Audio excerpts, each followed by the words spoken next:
Quite a rare piece of Colclough china this to find in such good condition.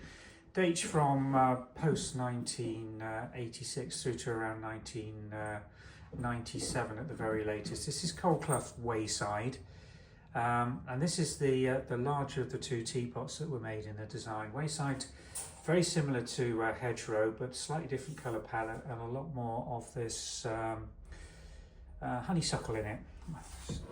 Trying to remember what that was. Bit of dog rose, violets, all sorts of flowers in the design they used on Wayside.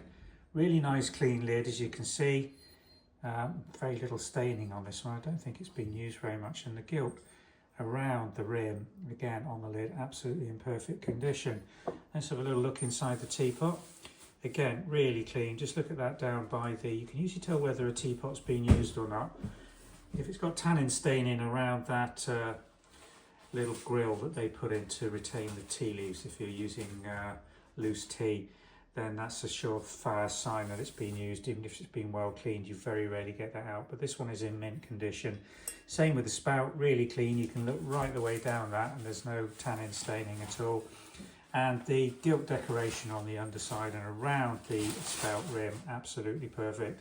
Nicely decorated with a band of the Wayside decoration and late Colclough Dalton period pink and black crown marks there for you. So an absolutely perfect example of Colclough Wayside teapot. Quite difficult to find these days, and when you do find them, they're so often really well worn or damaged.